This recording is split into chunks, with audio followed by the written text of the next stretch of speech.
Hey everyone, this is Michael with Bad Goblin Games. In this video, I am going to run through a small solo demonstration of Fire and Bronze.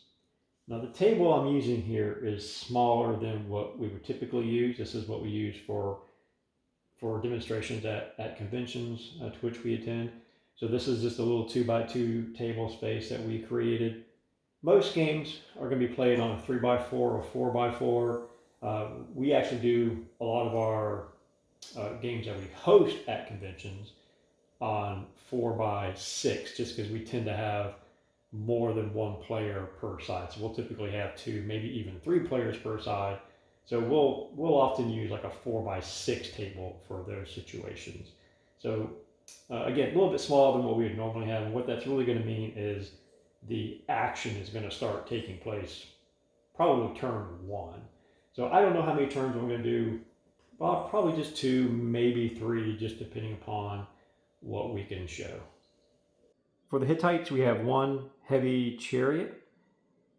We have a small unit of guards with a leader or a hero embedded in that unit. We have a unit of javelin throwers. And over here we have some warriors. And if we swing over to the other side, we have our Sea Peoples. We have one Sea Peoples light chariot, and there is a unit of chariot runners attached to that unit. And when I say attached, what that really means is that those chariot runners are dedicated to that chariot. And for game purposes, we treat this as one unit. So they're going to activate at the same time. We have a unit of archers,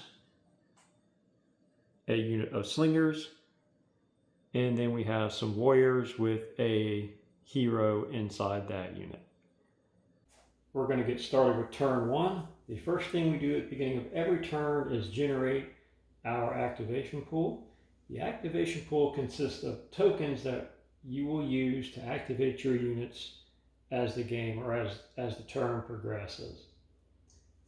So each side will begin with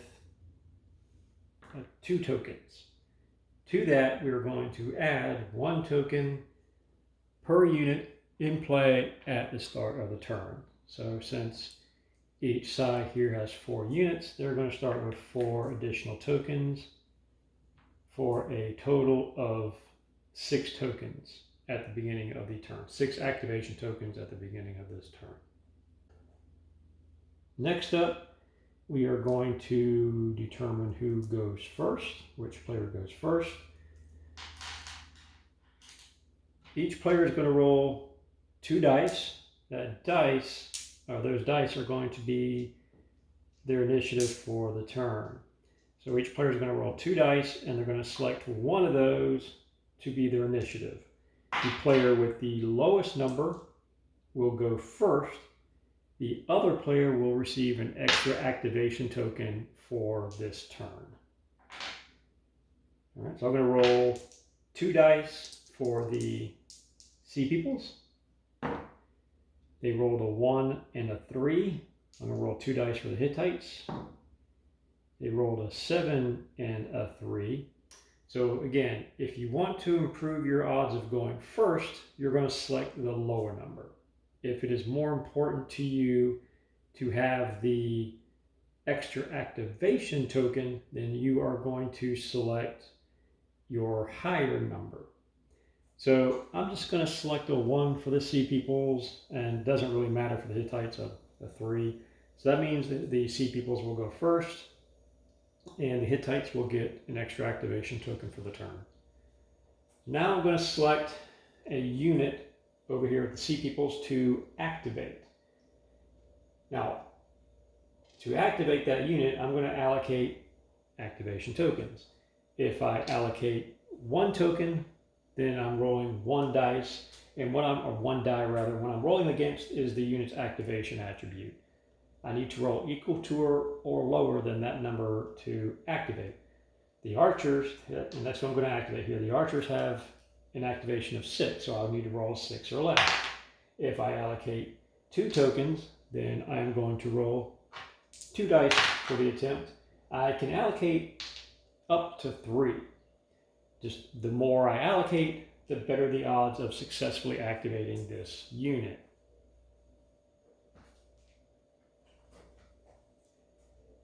The challenge here is that you don't want to allocate too many tokens too soon, or else you will run the risk of running out of tokens before you've activated or had a chance to activate all your units. So to start things off, I'm going to allocate 2 tokens to these archers. That means I'm rolling 2 dice. Their activations is 6, so I need at least one of these to be a 6 or less. All right, we have a 6 and a 1. That means the archers successfully activate. A unit that successfully activates can take 2 actions. Actions are move, attack, and aim. If they failed their activation, they would still get to take 1 action, though they would then, the sea people's control of the turn would then end and would go over to the other player. So the reason we still give them 1 action is we want the game to keep moving forward. We don't want a unit that failed its activation, say 2 or 3 turns in a row, to just sit there doing nothing. So even if you fail, you get to do something, but then you're going to lose control of the turn. All right. So first action is I'm just going to move these archers up to this wall. So they're going to take 1 move action. They can move 5 inches, so they're going to move up here. Now I could, for my second action, shoot at these warriors here, or I could shoot at these Hittites with their bows. However, it's kind of a difficult shot because it is over short range, which is going to reduce their odds of hitting. And I also have this wall to contend with, which is going to make the shot even more difficult. So what I'm going to do instead is I am going to take an aim for my second action. So I'm going to put an aim token there. Now that aim will carry over into the next turn. Really, it's going to carry over until either the unit moves, they attack, or they're engaged in hand combat. So that is going to be their 2 actions. Now I have the option of trying to activate another friendly unit. This is what we refer to as a chain activation. So the basic rule here is if the unit that you just activated was successfully activated and you have another friendly unit within 10 inches that has not been activated, you can try to activate that unit. Now all of these are within 10 inches of the archer, so I can try to activate any one of them. I'm going to go and try to activate the light chariot here. I'm going to allocate 1 token to that attempt. So I am rolling 1d10. Their activation's a little bit better than the archers. It is a 7 rather than a 6. Okay, I rolled a 1, so they successfully activate. So that gives them 2 actions. Now these light chariots are fast. The archers had a move of 5. The light chariots have a move of 10. So he is going to fly way up here. That's 1 action. And now what I want to do here is I want to make a turn, and I want to utilize a special ability that these light chariots have. So light chariots have an ability called Harrier. That gives them the ability to make a free ranged attack at any point, at any point during their move. So they can move, in this case, throw their javelins, and then keep on moving. So that's what I'm going to do here. But to do that, I need to make a turn. And we don't just pivot the chariots. They actually do have to turn along a turn template. Let me show you how that works. So to turn a vehicle, you're going to use a turn template. And the template that you use depends upon the vehicle. Now, light chariots have the tightest turning radius. This is a 2-inch turn radius. So basically that means if they want to do a complete about face, it's going to take them 2 inches to do that. Heavy chariots, such as the one the Hittites are using, have a 3-inch turn template. War wagons that you would see, like some of the older, like Sumerians and Edomites and what have you, they have a 4-inch turn template, just because those were larger, clumsier vehicles. So to do this, now they've moved 10 inches, so that's 1 move action.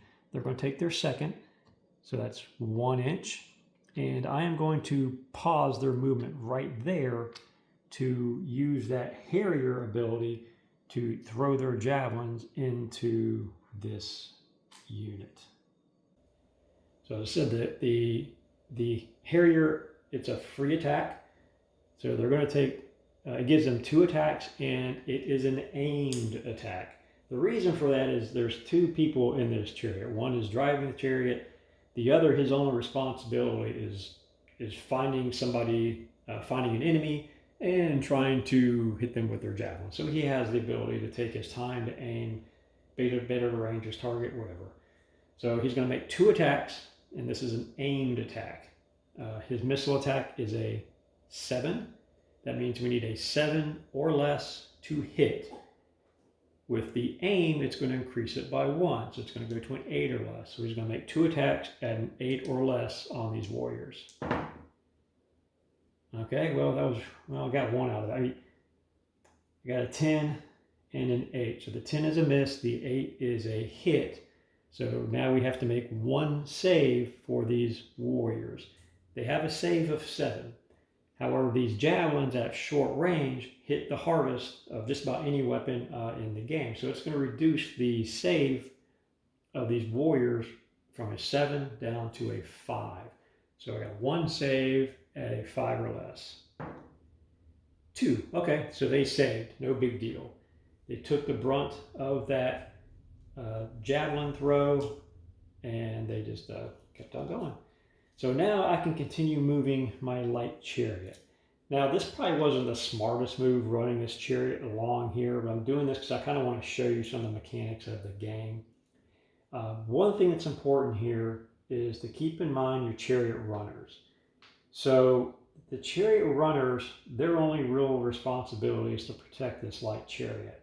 To do that, they need to be within a certain proximity of this light chariot. So if I move this light chariot too far, the chariot runners may not be able to protect it. So the chariot runners, they just can't run as fast as a light chariot. So I don't want to move this light chariot too far. So I'm just going to move it a few more inches here. And then I'm going to move my chariot runners. So they have a move of 6. So with 2 move actions, they can get about right there. So they are a little bit faster than other units, other infantry units, I should say. Now, since this unit moved twice, they are going to get a running token placed on them. That way we know that they moved twice. And I don't think I do not have another friendly unactivated unit within 10 inches. These slingers are about 12 inches away. So since I don't have another friendly unit within 10 inches, I cannot chain activate. So control is going to get passed over to the Hittites. And what I want to try to do here, I'm actually going to try to activate these javelin throwers first. And I'm going to give them 2 tokens for this attempt, because I do have, the Hittites have an extra activation token. So I'm going to give them 2 tokens. So they're going to roll 2 dice, and their activation's a 6. So I need a 6 or less on one of these. Of course, I rolled an 8 and a 7, so they did not activate successfully. So, but they still get 1 action. Now what I'm going to do then is I'm going to move. So I'm going to move them up to this wall. Again, this may not be the smartest move, but the point here with this demonstration isn't necessarily make the best decision as it is, just to try to demonstrate as much of the game as possible. So they made 1 move. Even though they failed their activation, they get 1 action. That 1 action was to move. Now the javelin throwers, they have a special ability called Light Step, which is kind of a scaled down version of the Harrier ability. So they can move and at any point during that movement throw their javelins, but they are at a minus. They don't have the luxury of sitting in a chariot chassis kind of picking and choosing their target. They are basically throwing these javelins as they're moving, so it's just not quite as effective. Who should I attack? The javelins only have a 6-inch range, so these archers are just out of range. Now I can target the light chariot, however. So I'm going to do that. So I have 7 javelin throwers who are going to throw all their javelins at this light chariot. The chariot runners can't do anything about a ranged attack. If this was a hand-to-hand attack, then the chariot runners would have dashed in to try to save the day. But this is a range attack, in which case they can't do much about it. All right, so we have seven javelin throwers, so I need 7 dice to carry out this attack. Their missile attack is a 6, so I am looking for a 6 or less. However, their light step imposes a -1 penalty, so their missile attack is going to go from a 6 to a 5. So I'm making 7 attacks, and I need 5 or less to succeed on these. And that's not a very good roll. Fail, fail, fail. Okay, so only 2 hits out of all that. Now the light chariot does get a save. Since they were hit twice, they're going to make 2 saves. Their save is normally a 7, but it's going to get reduced because of these javelins. So it's going to get reduced down to a 6. So I need 6s. 3 and 2, so they passed them both. So the javelins just did not do anything to this light chariot. Now, since the javelin throwers failed their activation, the control now passes back over to the Sea People's player. And I'm going to do 2 tokens for the slingers. Their activation is a 6, so I need a 6 or less. And of course I failed again. I'm not doing very well in actually demonstrating how, I'm doing a very good job of demonstrating how bad my dice rolling is today. All right, so they failed their activation, but they do still get 1 action. That kind of hosed up something I wanted to do here. So what I think I'm going to do is I'm just going to, so they can either move up here and try to get to a better vantage point, or they can just aim and just kind of wait for somebody to walk into their view. So that's what I'm going to do. I'm just going to aim with their 1 action. So I'm going to put a little aim token on them. Okay, again, since we failed their activation, the control passes back over to the Hittites. And I'm going to activate these warriors. I'm going to throw two tokens at this attempt. Their activation is a 6, so I need 6 or less. Okay, they passed. I got a 5 and a 2. And what they're going to do now is they are just going to charge into this light chariot. A charge is any time you're moving into hand combat, whether it's 1 move action, 2 move actions, it doesn't matter. And you're going to get a free hand attack out of that. Now, normally, if a unit if the target of the charge had not already been activated, they would have a chance to respond to that attack. They could countercharge, they could use your missile weapons, they could evade, though this chariot has already been activated. So it does not get a chance to respond.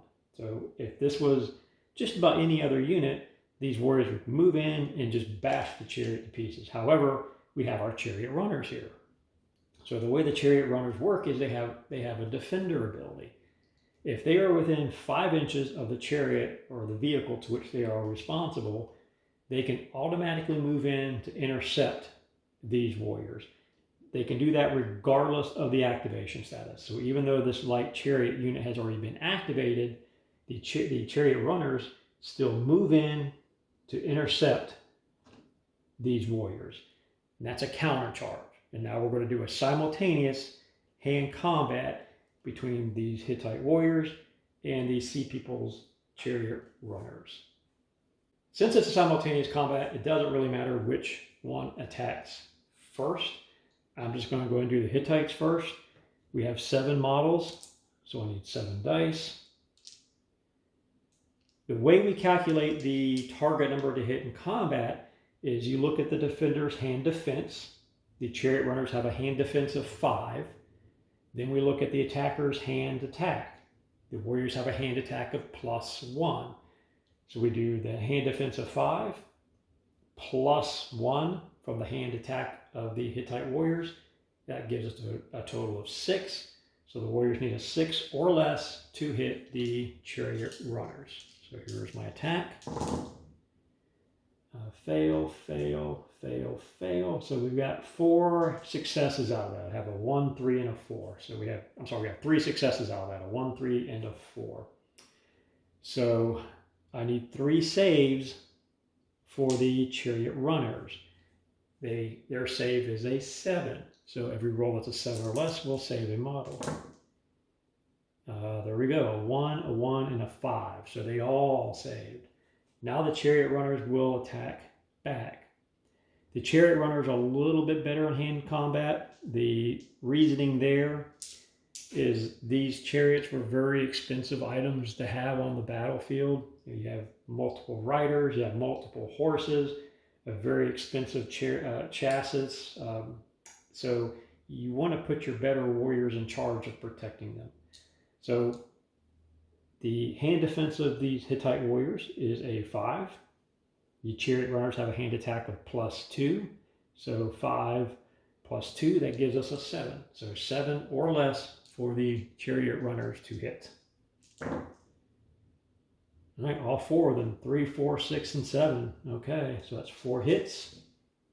So the Hittite warriors are obliged to make 4 saves. They have a save of 7. Okay, there's a 3, a 5, 7, and a 9. So one of them failed. That 9 is a failure. So one warrior is taken out of the game. Okay, let's see. I don't know. Yeah, well, I think I am just within range. Okay, I am just within range to chain activate this unit here. They have me just within range. So I'm going to throw 1 token at this. So these are Hittite guards. They have a hero in here. When a hero is in a unit, that unit is going to use that hero's activation. So he has an activation of 8. So I'm rolling 1 die, and I need 8 or less. No, there we go. We got an 8. So they pass that activation. So he gets 2 actions. So there's not a whole lot he can do here. He's just going to take 2 moves. So he's just going to go running way up here. And again, since he took 2 actions, since he took 2 runs, or 2 moves rather, he is running. And now we do have this heavy chariot is just, it is within 10 inches. So I'm going to use my last 2 tokens for the Hittites to attempt this chariot activation. Its activation is a 7. There we go, a 1 and a 5. So it successfully activates. Now, I don't think I'm going to move it too far here. So I'm just going to move it right up here. So it's about 8 inches. That's 1 move action for that heavy chariot. And now it's going to stop. The Hittites have no units left to activate, so their control is automatically over. The Sea Peoples have 1 unit left. That's these warriors right here. And what I'm going to do is use my last token to activate. So 1 die. They also have a hero in here, right here. His leader activation is an 8. Here we go, a 2. So they successfully activate. So I am going to move them right about here. And we're going to pause because this hero is going to issue a heroic challenge to the Sea People's hero, rather, is going to issue a heroic challenge to the Hittite hero. So this is basically a duel to the death between heroes. Now, the hero that's being challenged does not have to accept, but if they do decline, they are going to lose all of their Valor dice. And I haven't explained Valor dice yet. Valor dice are special things that your heroes can issue to units in the game to give them special, they might get to reroll all their attacks, automatically activate. There's just certain things they could do.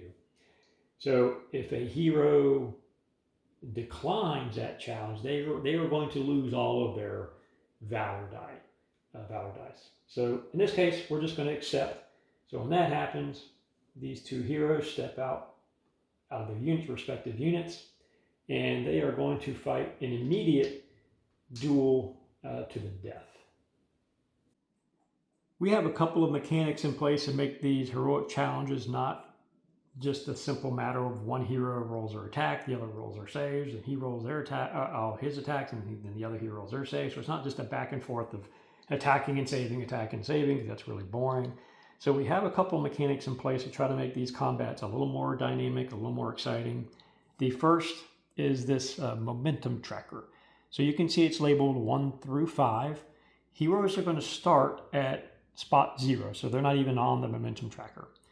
Basically, the way this works is if a hero wins a round of combat of the heroic challenge, they are going to progress 1 spot in the momentum tracker, and then they are going to also then be able to take advantage of whatever this ability is. So, if the Sea People's hero, for example, wins the first round, he's going to advance to this spot 1. And he's going to unlock this, a one-time use D10 that can be used for any roll during the challenge. If he goes up to spot 2, then his attack dice is going to increase by 1, and so on. The other mechanic we have in place are heroic stunts. So these stunts give heroes special abilities. You're going to select these stunts when you create your hero, and the number of stunts you get is determined by the level of the hero. So the higher the hero, the more stunts that hero will have available to him or her. Now, as you can see, there's a little number in parentheses by each of these stunts. That is the spot on the momentum tracker at which point that stunt is unlocked. So, for example, if we have play to the crowd, we can see that it unlocks at spot 2. So a hero would have to advance to spot 2 before he could use that heroic stunt. All right, so with that in mind, let's get on with the challenge. If we look at our Sea People's hero, we're going to see here that he has the gift of Zavala. This is a gift. These are divine gifts that you can give your hero. Now, we can see this one specifically is useful during this challenge because his spot in the momentum tracker starts at a 1 for all heroic challenges. So he's going to start at this spot 1, even before they've done anything, before they fought any rounds of combat. The combat here is simultaneous, so it doesn't really matter who goes first. I'm just going to go with the Hittite hero first. These are both level 3 heroes, so they're pretty evenly matched. The Sea People's hero has a little better armor, but otherwise they are really just about the same. So they're each going to need an 8 or less to hit, starting off. And they both have 3 attack dice. That just means they're rolling 3 dice when they attack. So the Hittite hero is going to attack the Sea People's hero, 3 dice, needing an 8 or less. There's 2 hits, a 5 of 5 and a 10. The Sea People's hero is now going to make 2 saves. So his save is a 9, so 9 or less. They're very well armored. There's a 2 and a 4, so he passed both of his saves. Now the Sea People's hero is going to attack back. And I'm just going to go ahead and use one of his heroic stunts. So he has a heroic stunt called Shield Hook. Basically, this allows him to pull aside his opponent's shield as a momentary opening. He can unlock this Shield Hook stunt at spot 1 in the momentum tracker. So he can go ahead and use this now. All right, so he's going to make 3 attacks. And he needs an 8. Again, the way we calculate that is we look at the defender's hand defense, which is a 4, and we look at the attacker's hand attack, which is a +4. So 4 + 4, 8 or less. Okay, 3 dice. And there's 2 hits. I rolled a 6, 7, and a 9. So the Hittite hero is now going to make 2 saves. Now, normally his save is an 8, though with this Shield Hook, it's reducing it down to a 7, just for this attack. I should also mention that these heroic stunts are 1 use only. So he cannot use this Shield Hook again for this challenge. All right, 2 saves, 7 or less. There we go, he passed them both, 4 to 1, so it did not work out for him. So no one actually caused a wound for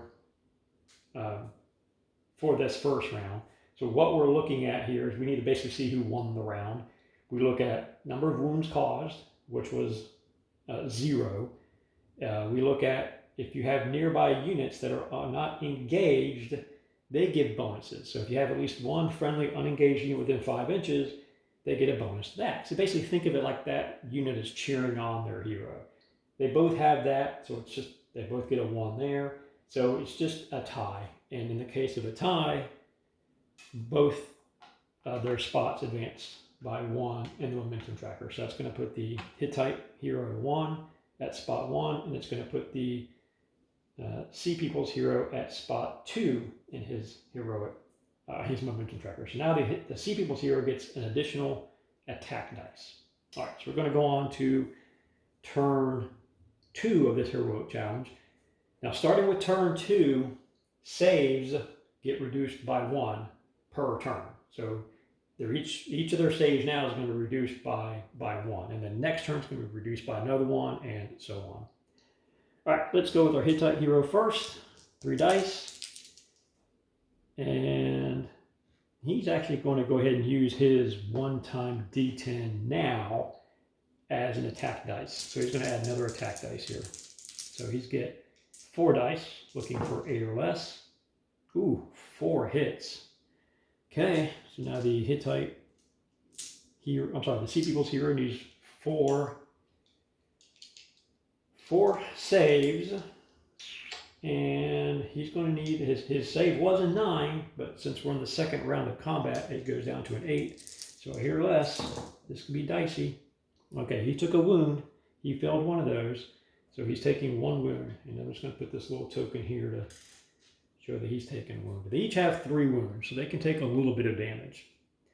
All right, the Sea People's hero will attack back, and he's going to try to make a big splash here. So normally he's rolling 3 dice. He gets 1 more because he's at spot 2 in the momentum tracker, so he's going to go to 4. And he's going to go ahead and use his one-time D10 as an attack die. So he's going to roll 5 dice, looking for 8 or less. And he's got 4 hits out of that. Okay. So the Hittite hero is now going to make 4 saves. His save was an 8, but since we are in the second round of the challenge, it's going to go down to a 7. Ooh, that's not good. There's a 1 and a 7, so those both pass. And he did fail 2 of them. He rolled an 8 and a 10, so he took 2 wounds. So at the end of this second round of the heroic challenge, our Sea People's hero has taken 1 wound, and our Hittite hero has taken 2. So now we determine who won this round. So the Hittite hero has a total of, he did 1 wound, so that's 1. He had 1 friendly unit nearby, so that's 2. The Sea People's hero did 2 wounds, so that's 2, and he has 1 unit nearby, so 3. So the Sea People's hero won that challenge, so his spot in momentum tracker is going to go to spot 3. And now the opponent at spot 3, the opponent's hero's hand defense is increased by 1. So so the Hittite hero will be a little easier to hit now. This could be the end of the challenge here. All right, let's go ahead and do our Hittite first. So he's back down to 3 dice now, and he needs 8 to hit, 2 hits. All right. So our Sea People's hero is going to make 2 saves, and their armor is now reduced by, their armor save is now reduced by 2. So it went from a 9 to a 7. So 2 saves is 7 or less. He passed them both. Okay. The Sea People's hero is going to attack back. He's got 4 attack dice, and he needs a 9 or less to hit now because the hand defense of that Hittite hero did go up. So 9 or less. So he should hit all of these, which he did. He hit all 4 of these. So this might be the end of our Hittite hero. He's got to roll 4 saves, and his armor save is now a 6. So this might be the end of it. Yep, there it is. He failed all 4 of those. Wow, so he failed spectacularly. So the Hittite hero is dead. He's dead. Our Sea People's hero won that heroic challenge. There's two things that result to that. Well, a couple, actually three things. He gets 1d5 more Valor dice. So I'm going to roll a d5. That's a leanie. Re-roll that. 8. Okay, so we divided that by 2. So he gets 4 more Valor dice. He started the game with 2. So now he's running around with 6. That's a pretty good bit. He also gets one free divine gift. I'm not going to do it, but at this point you would look through the divine gifts and you would just pick one. The other thing that happens is a negative for the Hittites. Anytime a unit is broken at this point and they're rolling, they're going to be in a permanent -1 because they've lost their leader. Now with the heroic challenge done, we can move on with finishing up turn 1. So basically when that heroic challenge was fought, we basically momentarily paused everything else that's going on. However, these guys, they had not completed their turn. So they're going to complete their turn by moving in to hand combat against these guards. So a couple things here. Since these guards have already been activated, they cannot respond. So that means they cannot counterattack here. They can't evade, they can't countercharge, they're just going to take this hit. So we've got five warriors, and we've got to grab 5 dice. The guards have a hand defense of 4. So these warriors are a little outclassed here. I'm hoping they basically hang in for another turn until the hero can get back into this. So we've got 5. I mean, it really is not a big downside to this because the guards are not attacking back. So anyway, the warriors are going to roll 5 attacks. The guards have a hand defense of 4. The the Sea People's warriors have a hand attack of +1. So 4 + 1 means they need 5 or less to hit. Okay, that's not terrible. So that's 3 hits out of all that, so that's not too bad. The guards are going to make 3 saves. Since I hit 3 times, their save is an 8. They have pretty good armor. Well, they failed one of them. Okay, so that was kind of worth the attack then. 7, 8, and 9. That 9 is a failure. So they're going to lose 1 guard. This running token does go away since they were engaged in hand combat. That is no longer applicable. And that is going to bring us to the end of turn 1. A couple things we do here. We take up all of our activation tokens. Let's get rid of all these. Any running tokens and aiming tokens stay on the table. And then the last thing we do is we check to see if any unit is broken.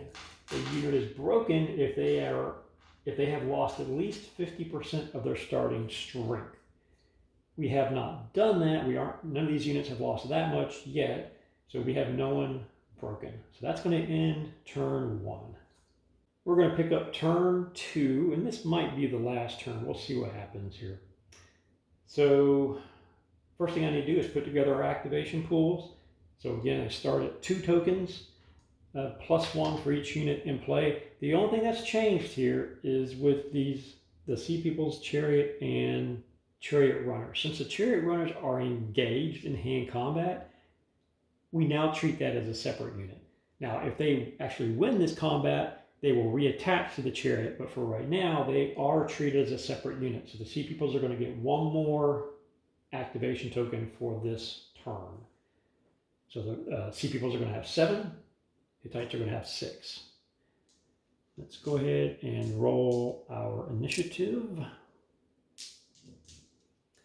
All right, 2 dice. Here's the Sea Peoples. They got a 4 and a 6. Hittites, a 1 and a 3. So it doesn't matter what the Hittites pick, they are going first this turn. The Sea Peoples are going to get another token. Let's see. Let's do this. I'm going to give 2 tokens to these javelin throwers. So they're going to try to activate with a 6 or less. They do, that's a 7 and a 1, so they successfully activate. They are going to take 1 move over this wall. So that's going to reduce their move by 1. So their move is normally a 5, but when you're jumping over a wall or any kind of rough ground, it's going to reduce your move by 1 inch. And I'm just going to put their activation tokens there. They are now going to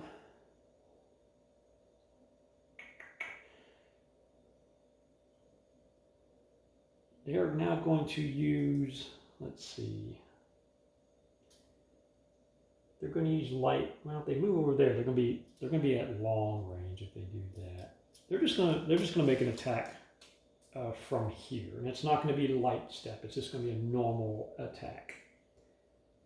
So there's 7 javelin throwers. Let me grab 7 dice, and they are targeting the archers. So the javelin throwers have a missile attack of 6. The archers are within short range, so no penalties there. They do have some cover from the wall, though since they are touching this wall, it is counted as active cover, which adds to their save. If they had not been touching the wall, then we would call this intervening cover, in which case it would make the missile attack of the javelin throwers go down by 1. In this case, since they are touching it, they're going to get a pretty significant save bonus. All right, so I'm looking for 6 or less. Well, 1, 2, 3 misses. So we got 4 hits out of that. So the archers are going to make 4 saves. Their save is normally 5 because they are wearing no armor. But we're going to say this is a pretty sturdy, tall, thick wall that's going to give them a bonus of 3 to their save. So that's significant. So their save is going to go from a 5 to an 8 because of this wall. However, these javelins do have some armor piercing. At short range, it's going to reduce it by 2. So it's going to go from a 5 to an 8 because of the wall, then back down to a 6 because of the javelins. All right, so 4 saves on the archers, needing a 6 or less. Okay, we got 1 failure out of that. Okay, so 1 archer is gone. So I'm going to remove one model. Now, what is more important here? There's not really a big, yeah, I think there might be. Okay, I was trying to determine if it really matters who goes first over here, but I think it does. Because if they go now, if I go ahead and chain activate the guards, then I can try to then chain activate the heavy chariot. Whereas if I chain activate the warriors over here, the Hittite turn is going to come to an end because there's no one else within 10 inches. So I'm going to try to now chain activate these guards. And I'm just going to use 1 token for this attempt. Actually, I'm sorry, let me back up. A unit that's engaged in hand combat must have an activation token given to them. And it's an automatic activation. And I should have put him back in that unit. He automatically rejoins the unit after that challenge. I should have done that. So this is an automatic activation. You still give them a token, but it's an automatic activation, and they both fight right now. So I'm going to go ahead and do the guards first. There's 4 guards left. The hand defense. Now, I can allocate up to 2 attacks against the warrior, but I'm just going to allocate them against, I can allocate up to 2 attacks against the hero, but I'm just going to put them all against the warriors. The warriors have a hand defense of 5. The guards have a hand attack of +2. So I need 7 or less with these guards to hit. And that's 3 hits. So 3 hits on these warriors. They need 3 saves. Their save is a 6. Ooh, that's not good. That's 2 failures, a 7 and an 8. Oof, that hurt. So we lose 2 warriors out of that. Okay, the warriors and the hero will attack back. I'm just going to do the warriors first. The hand defense of the guards is a 4. The warriors have a hand attack of +1, so 4 + 1, 5. So I need 5 or less. Oh my goodness! And I missed them all. 6, 9, and 10. So that wasn't a good outcome. We still have our hero, so he's going to attack now. He has 3 attack dice. His hand attack is a +4, so their hand defense is a 4. His hand attack is a +4, so 8 or less. There we go, 3 hits. So we need 3 saves on these guards. 8 or less. Nope, they failed one of them. All right. Now at this point, the guards are also going to be broken because they have lost way more than half strength at this point. So we're going to put a broken token on them. At the end of this turn, we're going to see if they remain in the game or if they just flee. Now I'm going to try to activate this chariot. And I'm going to put 2 tokens on this because this is kind of important to me. So I'm going to roll 2 tokens for this activation attempt. 7 or less. Whew, that was close. A 9 and a 1. So they do successfully activate. So the heavy chariots are fast. Not quite as fast as the light chariot, but still fast. They have an 8-inch move. All right, so there's 6 inches to there as I knock everything around. And now he needs to make a turn because he's going to try to smash into these slingers. So I'm going to put my turn template here. So you move 6, 7, 8. So that's 1 move. And now he's basically going to say, okay, I'm going to try to barrel into these slingers. Now these slingers have not yet been activated, so they get a chance to respond. They could countercharge, which would not be a good idea. They do have slings, and they're already aiming, so they could take a good shot into this heavy chariot, maybe take it out before it gets to them, or they could evade, at which point they would just go straight back away from this heavy chariot. I think it's probably worth a gamble to try to just see if I can take out the chariot. So we're going to do that. So their response is to try to hit this chariot with a hailstone of sling bullets. So there's 7 slingers here. Their missile attack is a 6. Well, let me back up here. I do have to try to activate them here. I'm going to put 2 tokens on this. Now, unlike a normal activation, when you're responding, if you successfully activate, you only get 1 action out of all that. So they can't, if they were not already aiming, they could not aim and attack. They could not move and aim, or move and attack, or attack and move. They can only do 1 thing. If they have failed the activation, again, normally if you fail an activation, you get 1 action. If you fail an activation as part of a response, you get to do nothing. You just take it. So I'm putting 2 tokens, so here's 2 dice. I passed, okay, so they can take their 1 response. And that's going to be to try to knock out this chariot. Now the danger here, if they don't knock out the chariot, they're going to get ran over. But let's see what happens. All right, so we've got 7 attacks, and I need 7 or less. Ooh, that's miss. That's 2 misses. That's 3 misses. So that's not a good sign already. So these heavy chariots do have 3 wounds. I hit them 4 times, so they would have to fail 3 out of 4 of these. So that's not a good sign here. So I got 4 saves on the heavy chariot.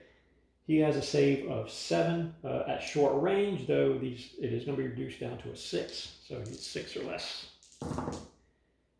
Okay, he failed 1. So that's not real good news for the slingers. I'm just going to put this little token here as a reminder that he's taken a wound.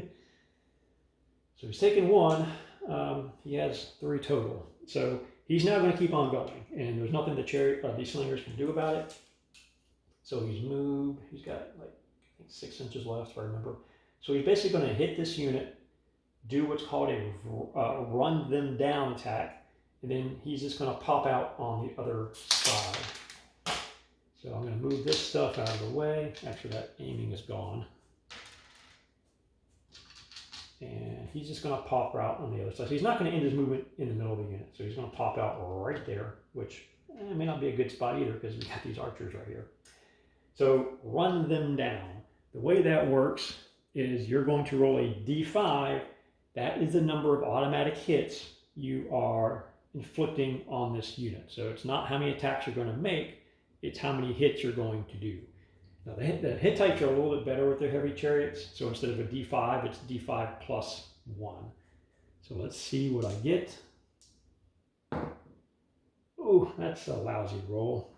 Okay, so that's just 1. So I rolled a 2, but you divide it by, you cut it in half. So it's just 1 plus 1 because the Hittites are only two hits. That really could have been a lot worse. So the slinger is going to make 2 saves. They have no armor, so 5 or less. They passed one of them, so only one of them died out of that. So that could have really been a much, much worse outcome for their slingers. The Hittite turn is going to come to an end because the only unit they have left are these warriors, and they're much further than 10 inches away. So the sea peoples are going to go next. I'm going to do 2 tokens over here for these archers. So actually, they have a lot of extra tokens, so I'm just going to go ahead and do 3. I'm doing 3 here because this unit is going to automatically activate. So I don't have to worry about failing over here. Well, actually, I do. Let me take that back because I have that chariot here. So I'm going to do 2 here. And really, it's not, even if they fail, it's not a bad outcome because all I'm going to do is shoot anyway, and they're already aiming. So even if I fail, I'm going to be able to do what I want to do for the most part. Anyway, let's roll. So 6 or less, they passed. Okay, since they were already aiming, I don't have to aim again. They're already aiming, so their first action is just going to be to shoot. They can shoot at the heavy chariot, or they can shoot at the javelin throwers. It's important to point out here that this heavy chariot and these slingers are not engaged in hand combat. They just ran through them. So they are a valid target. They can shoot at them. And that's what I'm going to do, because there's a good chance I could take out this heavy chariot. So there's 6 archers left. I'm going to grab 6 dice. Their missile attack is a 6, but I am aiming, so it is now a 7. So 7 or less. And that is all of them. They all hit. Oof. Okay. So the chariot must make 6 saves. Their save is a 7. So let's see what happens. Well, I see 2 failures. There's an 8 and a 9. So that's 2 more wounds on the chariot. It only had 2 left. So the heavy chariot just got cut down by those archers. All right, I'm going to take that aim off. And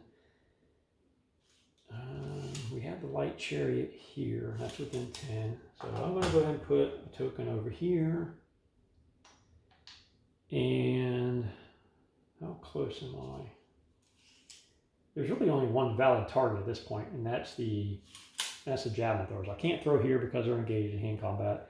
And even if they were to run way over here and attack, they are also engaged in hand combat. So there's really only one valid target. All right, so I'm going to roll to activate my chariot, this light chariot here. It's a pass. So they're going to move about right here. And then they're going to throw their 2 javelins at these javelin throwers. So normally it's a 7, but it's an automatic aim, so it's an 8. But we do have this intervening cover here. So it's going to go back down to a 7. So 7 or less. Okay, 2 hits with a 5 or 6, 5 and 6 rather. The javelin throwers are going to make 2 saves at a 5. Oh, they failed one of them. All right, so 1 javelin thrower is gone. And now this this light chariot, they're just going to keep on moving this way. I'm just going to move about right there. And the last thing we have left to do is to fight this combat over here. I moved that running token over here with them. So it doesn't matter who goes first, it's simultaneous combat. I'm just going to go with the Hittites first. There's 6 models remaining, and their hand defense is a 5. Hand attack is a 1, so 5 plus 1. The Hittite warriors need a 6 or less. And miss, miss, and miss. So that's 3 hits. So the chariot runners are going to make 3 saves at 7 or less. Well, there's 1 failure. There's a 10. So 1 chariot runner is gone. But he does get to attack back since it's simultaneous. All right, and hand defense is a 5. Hand attack is a +2, so 5 plus 2. Chariot runners need a 7 or less. 4 hits, okay. 4 saves on the Hittite warriors, eating 7s. And there's 1 failure, so 1 more Hittite warrior is removed from the game. And that's going to be it. Everyone's been activated. So we would take up our activation tokens, and we would also look to see if we have anyone broken, which we do.